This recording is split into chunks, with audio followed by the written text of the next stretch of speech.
Corona virus ਨੇ ਜਿੱਥੇ ਚੀਨੀਆਂ ਦੀ ਹਯਾਤੀ ਨੂੰ ਮੌਤ ਦੀ ਰਾਹ ਪਾਇਆ ਹੋਇਆ ਹੈ, ਉੱਥੇ ਹੀ ਪਾਕਿਸਤਾਨ ਸਮੇਤ ਦੁਨੀਆ ਦੇ ਕਈ ਮੁਲਕਾਂ ਦੀਆਂ ਨੀਂਦਰਾਂ ਹਰਾਮ ਕੀਤੀਆਂ ਨੇ। ਹੁਣ ਤੇ ਇੰਜ ਲੱਗਦਾ ਹੈ ਜਿਵੇਂ ਚੀਨ ਤੋਂ ਆਈ ਹਰ ਸ਼ੈ ਆਪਣੇ ਨਾਲ ਕੋਰੋਨਾ ਵਾਇਰਸ ਲੈ ਕੇ ਆ ਰਹੀ ਹੈ। ਜ਼ਨਾਨੀਆਂ ਦੇ ਕੱਪੜੇ ਲੀੜੇ ਹੋਣ ਜਾਂ ਨਿਆਣਿਆਂ ਦੇ ਖੇਡ ਖਿਡੌਣੇ, ਹਰ ਸ਼ੈ ਨੂੰ ਹੱਥ ਲਾਉਣ ਤੋਂ ਡਰ ਹੀ ਲੱਗਦਾ ਹੈ।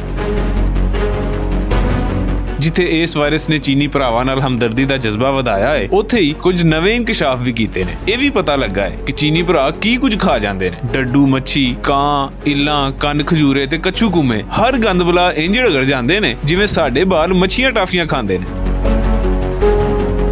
ਆਲਮੀ ਇਦਾਰਾ ਬਰਾਏ ਸਿਹਤ ਦਾ ਵੀ ਕਹਿਣਾ ਹੈ ਕਿ ਕੋਰੋਨਾ ਵਾਇਰਸ ਚਮਗਾਦੜਾਂ ਖਾਣ ਪਾਰੋਂ ਪੈਦਾ ਹੋਇਆ ਹੈ। ਚੀਨੀ ਚਮਗਾਦੜ ਦਾ ਸੂਪ ਇੰਜ ਹੀ ਪੀਂਦੇ ਨੇ ਜਿਵੇਂ ਸਾਡੇ ਪਿੰਡਾਂ ਵਿੱਚ ਲੋਕੀ ਲੱਸੀ ਪੀਣ ਦਾ ਸ਼ੁਗਲ ਕਰਦੇ ਨੇ।